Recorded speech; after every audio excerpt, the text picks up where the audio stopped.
Have you experienced food anxiety? This is one of the things that comes with celiac disease that requires a gluten-free diet. As our guest expresses, vacation is for relaxation, but we can't have that if we're worried about eating something that will make us sick when we're traveling. Elikqitie, host of the Gluten-Free podcast and author of Gluten-Free Travel, is on a mission to keep the excitement of travel alive by giving the knowledge that brings true freedom. Through her podcast, book, and blog, Elikqitie gives expert advice on how to travel gluten-free. One thing I found interesting was gluten's range of impact. For example, Elikqitie shared that surfaces that aren't properly cleaned can have gluten residue that will make her sick. This brings a whole new meaning to how hotels and restaurants can truly be gluten-free. We learn simple tips for travel, potential physical and emotional side effects of celiac, and even ideas on increasing joy. While we discuss how trauma causes stress, which impacts physical health, there isn't detail into the trauma experience. However, choose what you need for your mental wellness today. There is so much goodness in this episode. You may want to save it to take notes, share with your loved ones, or re-listen as needed before you travel. Thank you for listening today and always. If you haven't already done so, please rate the podcast on Apple or Spotify. It's a simple way to support me and increases the likelihood of others finding Through Inspired Eyes. It would mean so much. Enjoy the episode, and remember, travel can heal. Are you looking for ways to be a better you every day? Has travel assisted your healing journey? I'm Jackie Roby, Chief Excellence Officer of Inspired Journey Consulting, and your host for Through Inspired Eyes. Travel is one of the tools I use to overcome trauma. As a sales strategist and diversity, equity, inclusion advocate, I work with healing travel businesses to amplify their voices. It is my mission to grow emotional intelligence, promote healing, and ultimately create a kinder, more inclusive world. I'm grateful to have you here. Welcome to Through Inspired Eyes. As we've explored throughout the year, wellness travel can do many things for your health and your happiness. On episode 8, we met with Rajinder Rai of Sunrise Health and talked about functional medicine and all the different types of dietary needs that can enhance your performance and change so much within. What we've seen in the world is that a gluten-free lifestyle can be incredibly beneficial to so many people. And for some people, it is not an option, it is a necessity. I am so grateful to have been introduced to Elikqitie of the Travel Gluten-Free podcast. Thank you so much for being here. Hey, Jackie. Thank you so much for having me on. I'm really excited to chat with you today. So grateful that Heather introduced us, Heather Zeitzwolf, if y'all remember from our financial wellness episode. So tell me a little bit about your journey. How did you get to this place of creating this amazing podcast and writing a book? I just want to give a shout out to our friend Heather. Heather is so amazing, and definitely check her out on Instagram. She's the vegan CPA. When you look at her picture, you never think CPA. She's just a fabulous, amazing person. So my backstory basically is I had digestive issues for a few years, and I was a middle school teacher at the time, and that's a very stressful job. So I just figured all of those were just related to stress from the job. And going through a series of elimination diet and different things, I realized that when I took gluten out, that I wasn't drinking ginger tea every day. My stomach wasn't upset. I was feeling a lot better. I thought, okay, gluten has to have something to do with it. So I went through testing and different things and found out no matter what test I did, I always showed up on the autoimmune celiac scale. So I realized I had celiac disease. And then when I looked into it further, realized that my dad, who passed away from adenocarcinoma 15 years ago, that is the cancer that you get when you have celiac disease and you don't change your diet, but nobody tested for celiac disease in the 80s and 90s a lot. So he was having all these symptoms and was diagnosed with IBS when I really believe he had celiac disease. And then his mother, so my grandmother, my father's mother, she had what was called polymyositis, which I didn't know until I read a book that's also an autoimmune disease. And then I have two biological daughters. My younger daughter has celiac disease. My older daughter does not. So when I found out I could not eat gluten because it was making me so sick, and I realized how much better I felt when I didn't eat it. When I was a teacher, the day after class would get out, I would jump in the car and go on a road trip. And so the road trip that year was Pacific Coast Highway, which I absolutely love. If you've never done the Pacific Coast Highway as a road trip, you've got to do it. I haven't done every road trip available in the United States, but my experience is the most spectacular road trip I've ever taken. So I started out in Southern California and went all the way to Olympia State Park in Washington. I realized that, oh my gosh, I'm on the road, I'm alone. If I get sick and I'm sick with gluten, I would be out for 3 to 7 days and I'm by myself and I don't have anybody to help take care of me. It started to scare me a little bit because if you're on the road by yourself and you have nobody to take care of you and you're sick to the point where you're in bed, A, that's not any fun. B, it's really debilitating. And C, you can't enjoy your vacation. I can't be the only traveler who has celiac disease. There's got to be other people out there that tell you how to travel gluten free. I looked all over the internet and I found blogs that are like, oh, here's some restaurants in Chicago or restaurants in New York or a couple great gluten free cities. But nobody told you how to travel gluten free. How do I go through the airport with food in my luggage without getting tagged? Or how do I prepare to go on a cruise if I'm gluten free? Or what do I need to know before I go on a road trip? Or how do I find a safe restaurant? So there wasn't a lot of that out there. And so I met with one of my friends who's a podcaster and I told him about my idea for Travel Gluten Free. And he's like, I think it's a great idea. He's like, you should start a podcast on it. And I'm like, I think you're right. I think I should start a podcast on it. So I started my podcast and my website, my blog all at the same time. And I've been building that up since 2018. So it'll be 4 years this February. I knew I wasn't the only person out there. Having those guides where like, here's restaurants in the city is okay. If you know how to do the process, you can apply it to anywhere you go. And that's really where the true freedom comes in, is that knowledge of knowing the processes. If you're going to fly to New York or you're flying to LA or you're flying to Portland, if you know the process, you can apply anywhere. And that knowledge gives you the freedom to be able to travel without having a ton of anxiety behind that travel. Because the whole purpose of going on vacation is to relax. And you can't relax if you're anxious about getting sick all the time. Food anxiety is a big thing that comes along with celiac disease, because unless you're sitting down at a completely dedicated gluten-free restaurant that has no gluten in the entire restaurant whatsoever, there is always a chance of getting sick. So you have to know the questions to ask, when to walk out. I've walked out of restaurants before because your health is the most important thing, and how to advocate for yourself.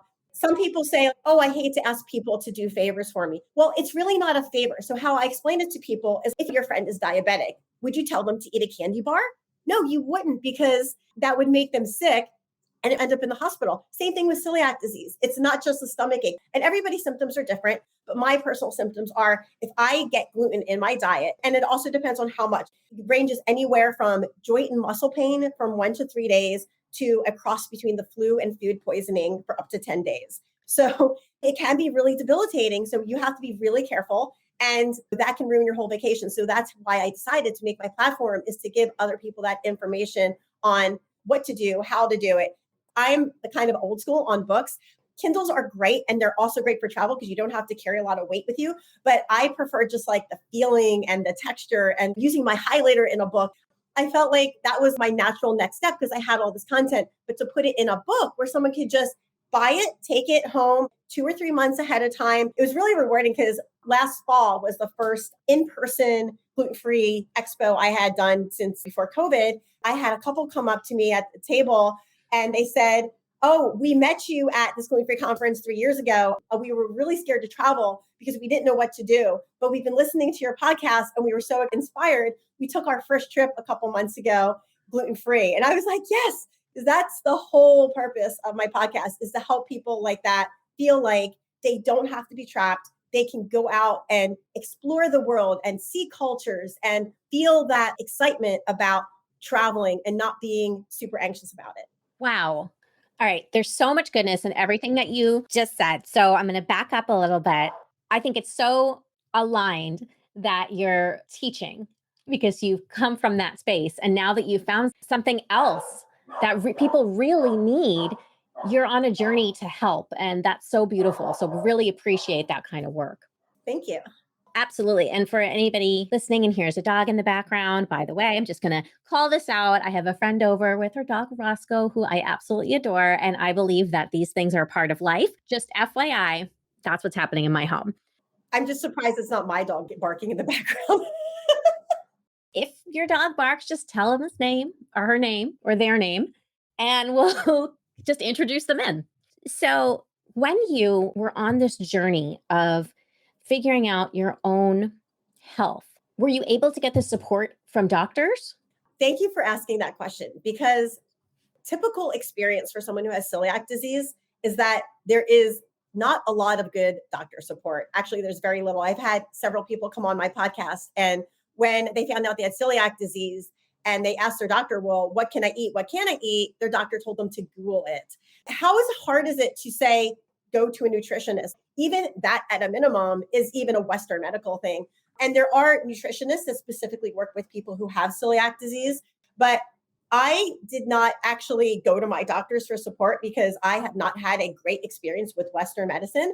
And it also depends on the doctor. I have found some doctors that are really good, supportive, compassionate people in Western medicine, but I feel like there's not a lot of them. Anyway, I just went out on my own personal journey. I love doing research and I love science and I love finding things out for myself and what works for me, learning from other people's experiences, and also just really networking with other people in the gluten-free community and other gluten-free podcasters and listening to their podcasts to see their experiences are, their guest experiences. So I just basically have relied on the gluten-free community for most of my information and just sharing it with my followers as well so that more people know what to do and what not to do. That's amazing. And honestly, it doesn't fully surprise me. And I think that's one of the beautiful things about looking at a more holistic lifestyle and with healers and Eastern medicine and all the benefits of wellness and healing travel is that you find experts that you wouldn't normally encounter. And it's such a gift. I need to give a shout out to my health coach. Her name is Emily Davis of Whole Essential Nutrition. The past year I've been working with her, and oh my gosh, I have been feeling so much better because she concentrates on gut health and specifically what your flora and fauna is for your personal body. That really tuned in, helping me really target exactly what I needed. And so that's really changed how I feel. And she's helped me learn what foods are good for my body and what foods my body doesn't like. And then also what combinations of food my body doesn't like so that I know what to avoid and what is good for my body. That's huge. And that's a curated experience that fits you instead of just a one sheet guideline Yes. or a point to Google. Right. In the past couple of years, I've really become more aware of, first of all, how incredible it is that we're on this earth and that our bodies are just these complex, amazing, beautiful gifts that we have. And if we learn how to tune into them really well and learn how to listen to our bodies, I'll never be able to get rid of my celiac disease, but I can learn to live better with it. And that's the whole goal, is because I know it's never going to go away, but I can learn to live better with it and have the lifestyle I still want to. 100%. And travel is such a gift. So, like you said earlier, the idea of having that stress and anxiety when you're trying to do something that's supposed to fill your soul is really upsetting. And food, for me at least, food is life. And that's part of the travel experience. Yes. So my background is I'm half Italian and half French. I always joke with people, I'm like, if I had to cut bread out of my diet, my DNA would unravel and I would melt into a puddle because it's just a part of my DNA. And so obviously I can't eat regular breads, but I found this really great bread called Against the Grain, which I absolutely love. It's grain-free, gluten-free, it's soy-free. It's amazing. I love it. I eat every morning for breakfast. One of the other side effects of celiac disease is depression. That can be really hard to modulate, especially when you're under stress. I know that surprises a lot of people because I'm a really energetic person, but when my depression hits, it hits hard. One of the things travel does for me, besides the actual journey being so amazing and fulfilling and meeting people in other countries or like other locals or whatever, is that it gives me something to look forward to. So it really helps me regulate my depression. So if I know, oh, I'm going on this trip in 2 months, I'm always looking forward to it. And so when I'm feeling not great, I can be like thinking about, okay, what am I going to do on this trip? What fun activities do I want to do to get me in a better headspace? Now, does it always work 100% of the time? No. But every little tool I can get to help me with my health, like my physical health, my mental health, my spirituality, that I can put in my toolbox that's right for me, it might not be right for somebody else, is another tool that I can use to help me lead the lifestyle that I want to. Elikqitie, I'm so grateful that you brought this to light.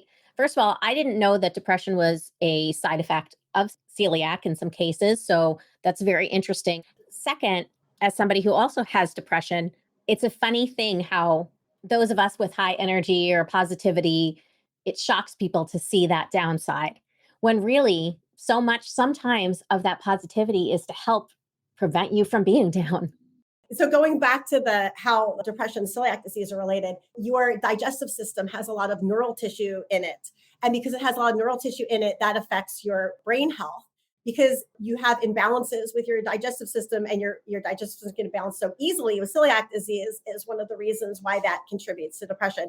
As a child, I endured sexual, emotional, physical, and mental abuse from my mother. I have a lot of PTSD symptoms from that. And so that also contributes to the depression. And that also plays in with my celiac disease because that PTSD causes stress. And as we know, stress affects your physical health.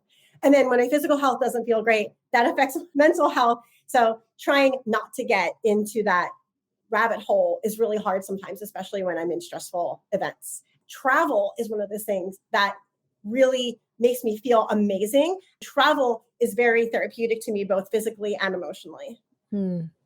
That resonates really deeply with me. I have a traumatic childhood journey as well. I think one of the important things that you're highlighting here is how all of this really just plays together and impacts each other, and how looking at the big picture means so much. A beautiful thing about travel is really, like you said, being able to look forward because depression has you looking back and anxiety has you stressed about looking forward. Being able to change that perspective into something great. And then when you change space, it automatically opens you up for something exciting and a place to evolve and work on your own spiritual and soul journey. I also want to give a shout out to my somatic healer. His name is Scott Clover. And I would love to connect you to him if I haven't already. He is just an amazing human being, has helped me out with so many of the traumatic pieces. One of the things I realized when you said that anxiety really gets you stuck, I feel like that really gets me stuck with a lot of stress in the present moment. And when I'm stuck with a lot of stress, I can't be aware of what's happening to myself. So if I can't be aware of what's happening to myself, I can't resolve it. So one of the things that I've really been working on lately with my own mental health is just trying to be in a space where when I feel like I'm starting to get into one of those bad rabbit holes, stopping myself and being like, oh, I know where I'm going. I need to do something different. I need to change gears. And if you can catch yourself at the beginning and prevent it from going down. Now, it doesn't always work, of course, because there's so many variables in life. But when I can do that, that's where I can grow. Like that's where I can be like, okay, now I'm noticing this. I know what I'm doing. Might not understand why I'm doing it at that time, but I can at least stop myself from experiencing that feeling because I have learned that I can choose how to feel. I don't have to let my PTSD, my trauma, my celiac disease tell me how to feel. Yes. Yes. Oh, there's so much power in everything you just said. And you're right. When we are working through things like depression, PTSD, anxiety, and much more, we have to have a toolbox that we can go back to and say, okay, maybe this particular thing doesn't work today, but I've got 70 other things I can try. And something is going to make a difference. But it really is learning and being mindful and aware of what you're experiencing. And so often we are running and running and running or running away from things that it's easier to bury or distract with other things. I've done that for so long and I actually didn't realize how much I was burying. And one of the things that I see quite often is people being busy. And they're like, oh, I have to do this. I have to do that. No, you don't have to do those things. And if you're busy because you're distracting yourself, that should be a red flag to you saying, what do I need to look at inside myself that I have to feel like I have to be busy? Now, I'm not talking about productivity, doing something to level up your business or something like that. That's completely different. But just working just to work, it should be a flag to yourself saying, hey, I need to look inside myself and ask myself, why do I want to feel busy all the time? What am I preventing myself from feeling because I'm being busy all the time? I love that. Thank you. That is such a monumental tip.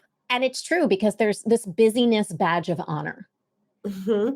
and it's not helpful in the long run. So I love looking at that as a clue. I tell people what I do, and they're like, oh, you're so busy. And I said, no, I don't do it to be busy. What I explain to people is that I'm a creator and I love to create, and doing these things brings me joy. So I don't do them to be busy. I do these things because they bring me joy. It might look the same to somebody else, but it's a completely different purpose. 100%. Did you know that turnover can cost a hospitality business 33% of the employee's salary? Not only that, but this industry has a 31% turnover rate. That's 3 times higher than recommended. Think about this when you're choosing your next salesperson. Shouldn't your funds go towards success? I know that every inch of your wellness resort was designed with thought and intention to serve the guest and contribute to their healing. It's beautiful. Well, let's design your sales and marketing team with the same tender, loving care. Throughout my career, I've met thousands of sales professionals. Even the most talented and successful struggle to properly sell wellness travel. Why is that? It's because they don't fully understand it. Inspired Journey Consulting offers wellness travel, sales, and marketing training that's curated to your property. With our support, your team can reach new levels of prosperity. Rather than continually pay for turnover, why not invest in retention? Let's talk more about it. Visit inspiredjourneyconsulting.com and go to the training page under the services menu. Or simply follow the link in the show notes. Schedule a discovery call today. On episode 45, we talked with Anne-Marie Boyhan of the Sleep Care Company, and she talked about wanting to reverse the hustle culture for this same reason, that it causes burnout, that it interrupts your sleep, that it affects your health. And this is an opportunity for us to look more to that joyful productivity. Yes. And scheduling breaks. Scheduling breaks is always great. And that's one of the reasons why I love my dog Lily, is because I know I need to take her out at some point during the day for a walk or a play. And so caring for her helps me care for myself, because that makes the say, okay, I need to take a break. I need to go take care of Lily and go outside, get some fresh air, play with her, enjoy her. Yeah, animals help too. Absolutely. So I'm really interested to know some of the tips and tools you have for traveling gluten-free. So, one of the biggest things I tell people is you have to know how to find a safe gluten free restaurant when you're traveling.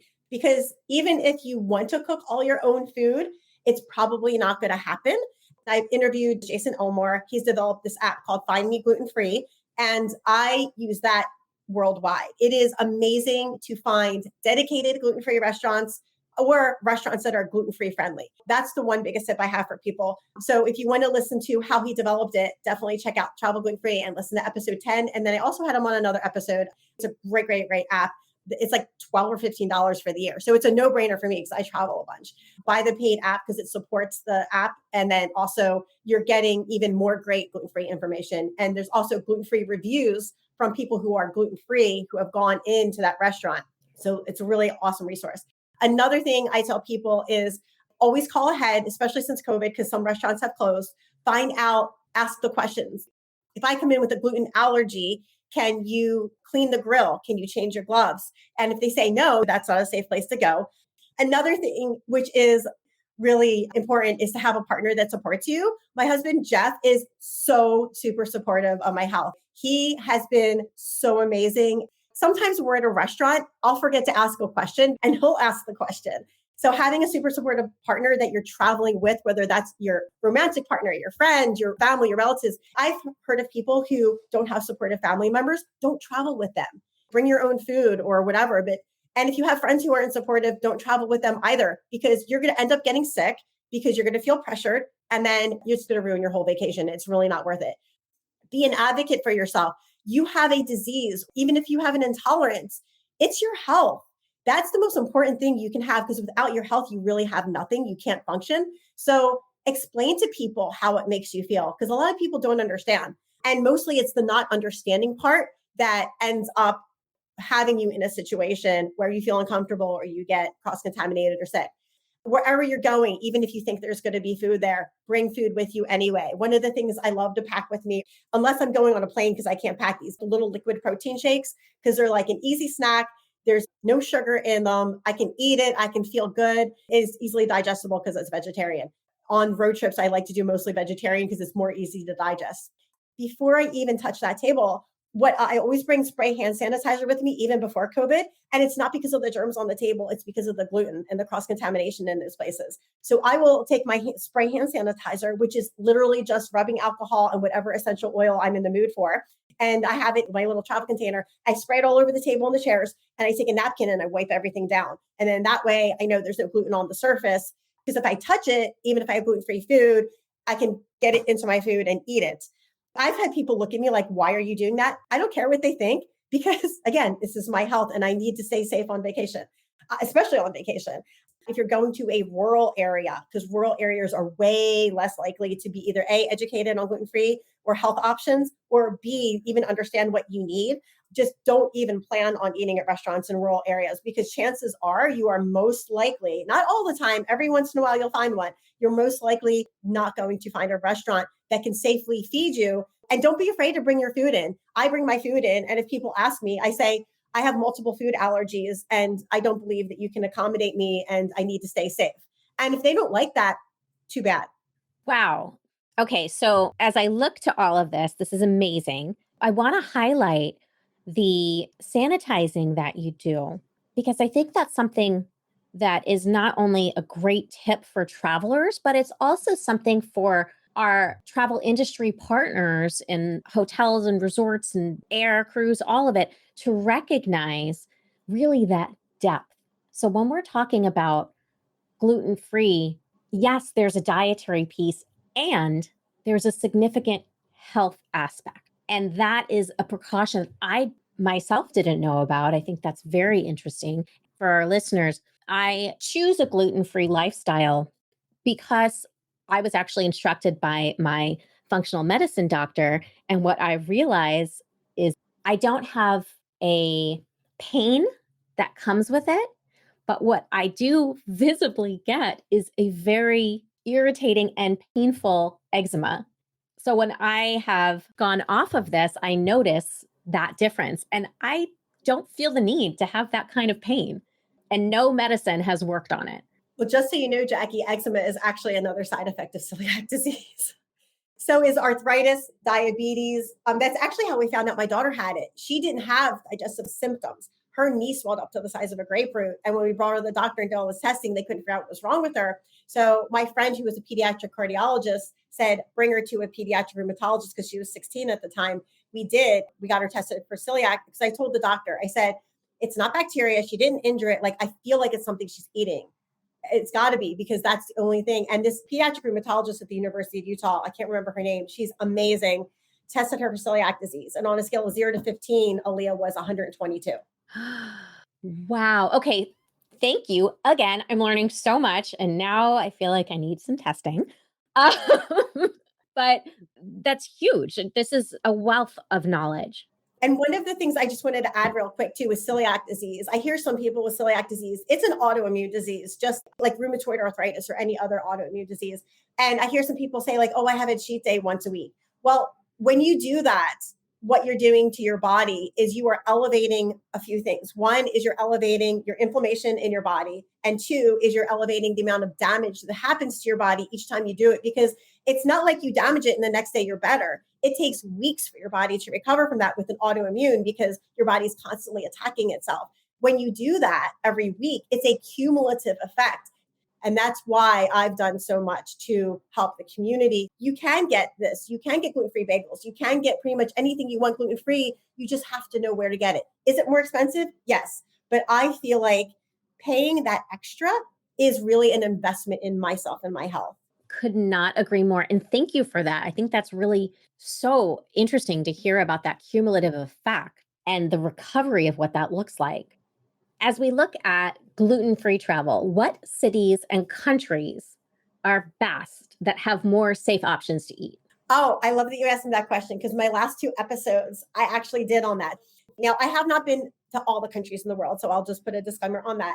But for me, the cities and countries I've been to that I absolutely love, I'll start in Europe because that's the first thing that came to mind. London is fabulous and amazing on every level you can obviously imagine. If you're going to go to one place in Europe, go to London. It is super fantabulous. Lots of gluten-free food. I love culture. And it's just so amazing to see like ancient buildings right next to modern skyscrapers. And it's just so much fun. So London is really great. Most everywhere in England, you can get gluten-free food. I have not been to Scotland or Ireland, but I have heard that a lot of the pubs there will carry dedicated fryers and gluten-free food because there's a very high rate of celiac disease in both of those countries. Amazingly enough, this seems counterintuitive, but Italy is one of the best places in Europe to travel to. I have not been there yet, but the one ethnicity that has the highest rate of celiac disease per capita is Italy.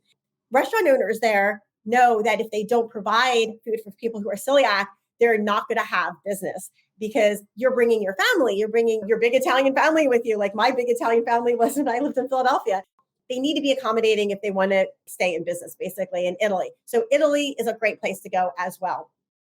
Another great place to go that is abroad is Iceland.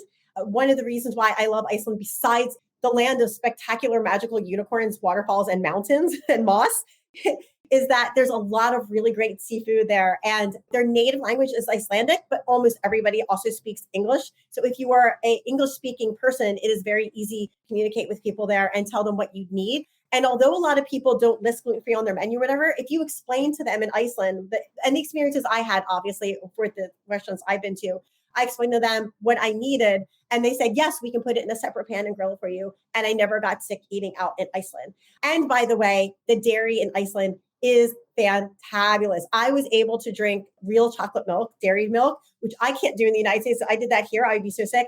I drank a whole quart at one time in Iceland. It was like heaven in a bottle. Loved it. Because the dairy in Europe and in Iceland, they don't put all the bad stuff and they don't process it the same way we do here in the US.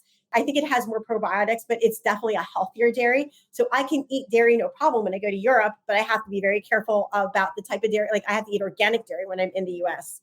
Oh, another place I have not been, but I heard does amazing gluten-free is Australia. One of my girlfriends who's gluten-free lived there for several years, and it's very easy to find gluten-free in Australia, pretty much on either coast, because the coasts are really where the population lies in Australia. Canada, oh my gosh, Victoria, Canada, Montreal. I have not been to Montreal. I interviewed two gluten-free gals from Montreal. It's not completely gluten-free, but there is a Asian restaurant in Montreal that everybody that's gluten-free raves about, and I can't remember what the name is off the top of my head. Anyway, Victoria, Canada. Oh my gosh. So Ellen from the gluten-free scene, she actually started the gluten-free movement in Victoria over 2 decades ago. And the result is that you can go to Victoria, Canada and find a dedicated fryer in many. So I literally ate fried food every night I was in Victoria. That has never happened since I've had celiac disease. My husband's like, well, let's go to Victoria for your birthday every year because you can eat all the food. I think it's called the Rose Tea Garden. Anyway, there is a place that does afternoon tea with a whole plate of gluten-free goodies. And oh my gosh, Jackie, it is just like, if I could eat there breakfast, lunch, and dinner. I live for afternoon tea. Yes, me too. My birthday is July 2nd. So we go for Canada Day, which is the day before my birthday. Really, really fun celebration. And there is an amazing natural history museum in Victoria. If you love natural history, it is fantabulous. I would definitely recommend Victoria. So places in the United States that I love to go to, California is very progressive. California is great. I recently moved to Oregon. Portland has 15 dedicated gluten-free restaurants just in the city. Portland is such an amazing foodie scene. I've had so many amazing experiences. In the little town that I live in called McMinnville, there is a dedicated gluten-free brewery called Beerly Brewing Company. They have 15 beers on tap. Everything is dedicated gluten-free, and it's also oat-free because oats are one of the grains that can be easily cross-contaminated with gluten. It's so nice to just go in there and be like, can I have a soft pretzel, a honey mustard, and one of those beers, please? And it's nice because you can get a little beer because I don't like to drink. I can do a little 5 ounce, which is perfect. And I don't have to worry about getting too much alcohol or whatever and enjoy my pretzel. I can enjoy my fried pickles. I can enjoy my donuts. It is so fantabulous. Philadelphia is another awesome place. I interviewed Rebecca, who owns Fox and Sons, and she has a completely dedicated gluten-free restaurant, which she doesn't actually advertise, but on her menu it says, ask about available gluten-free. And when you ask her, everything is gluten-free. And she has fried Oreos, fried corn dogs, funnel cake. Oh my gosh. And she will even pack it for you so you can take it home in your suitcase. Okay, so my husband's in Philadelphia right now. I think I'm going to send him a text. Yes. Tell him Reading Terminal Market, Fox and Sons. He doesn't have to ask for Rebecca, but if she's there, it's even better. And ask them to get you a half dozen funnel cakes and to pack it for his ride home on the airplane. And if he has to buy an extra bag, tell him to do it. Wow. Love that. Yes. Yes. And there's a lot of really other great gluten-free restaurants, but Reading Terminal Market actually has several restaurants in there that are gluten-free friendly as well. So Philadelphia is a great place to go. I found a great Indian place. I can't remember the name of it off the top of my head in Philadelphia as well. New York. Oh my gosh. Modern Bread and Bagel. I have not been there yet, but that is so on my hit list because the last time I was in New York, I was not gluten-free. But there are so many amazing dedicated gluten-free, especially bakeries in New York. If you don't know this, New York is like the best place to get baked goods. Second is Philadelphia because I used to live in Philadelphia and I grew up on regular soft pretzels. And so soft pretzels are like a thing for me. I've heard great things about Boston, Mass, but I haven't been to Boston, Mass. Oh, and another great place that I found, amazingly enough, which is kind of funny, you would never think, in Arizona, there is this restaurant chain called Picazos. So it's like Picasso, but with two Z's instead of the S's. And it's completely gluten-free and they have lots of vegan and vegetarian options. So my friend Heather, who we talked about earlier, who introduced us, we went there to eat. She could get vegan food. I could order anything I wanted off the menu. And then our friend who could eat anything was like, I would never tell this is gluten-free or vegan if you didn't tell me. And they have like 6 restaurants. So like wherever you go in the Phoenix area, there is usually a Picazos. And oh my gosh, Jackie, the best thing, 2 best things. One is gluten-free focaccia bread and the other is gluten-free tiramisu. Ooh. The only other place in the world I know I can get gluten-free tiramisu is in Vienna, Austria. So speaking of my favorite foods, fried chicken. Oh my gosh, such a childhood comfort food favorite, still favorite comfort food as an adult. Austin, Texas, there's a place called Max's Wine Dive. You can get amazing wine and a huge plate of fried chicken in a dedicated fryer with mashed potatoes. I can't tell you how excellent that is. Oh, wow. Okay, I'm starving. I know, right? Loving this. Elikqitie, I'm so grateful for you and for your time and your expertise and your story. I'm really just blown away. Can you tell everybody the best way to find you? I always tell people if you have a question, if you're going somewhere, if you need help with planning a trip, I can give you tips and everything or suggestions. Please reach out to me. I'd love to help you. I'd love to help other gluten-free people, or if you even have just general food allergies and you need a question. So there's 2 easy ways to get a hold of me. One is to go to my website, travelglutenfreepodcast.com. Look around. I've got lots of great information. Hit that contact form and just send me your question or comment or whatever. I'd love to hear from you. And if you have a podcast episode you want to hear a topic on, please let me know because I would love to publish it and give you a shout out. The other place that's really easy to reach me is on Instagram because that's the platform I'm on the most. And I'm on there under Travel Gluten-Free Podcast. So just go on there. You can see all the foods, not all the foods I've eaten, but a lot of the foods I've eaten. I've recently posting a lot of the restaurants I've been eating at with pictures of the food that I've eaten that has been gluten-free. I recently just found this really great Asian restaurant that is called Sushi House right here in Olympia. Oh my gosh. Pickled vegetables, mochi. Oh, they also have a chocolate sake, which I didn't get to try because they were out of, but that's next on my hit list. Ooh, yes, please. Amazing. And I'm also going to not just put these contact details in the show notes, but the link to your book. There's a Travel Gluten-Free book. Yes. What a guide to have. And you can find it on my website on travelglutenfreepodcast.com. And you can also find it on Amazon. But if you'd like me to sign a copy for you, just hit me up through my contact form on travelglutenfreepodcast.com. And I can tell you how to get a signed copy of the Guide to Traveling Gluten-Free because it has lots of just really great basic information to help you plan your trip. Amazing. Again, thank you. So grateful for you. This is beautiful insight. And like I said, I need to go eat now. Until next time, stay inspired. Thank you for joining Through Inspired Eyes. Don't forget to subscribe to this podcast and join the Travel Can Heal Challenge. Go to inspiredjourneyconsulting.com/travel can heal to learn more. Until next time, stay inspired.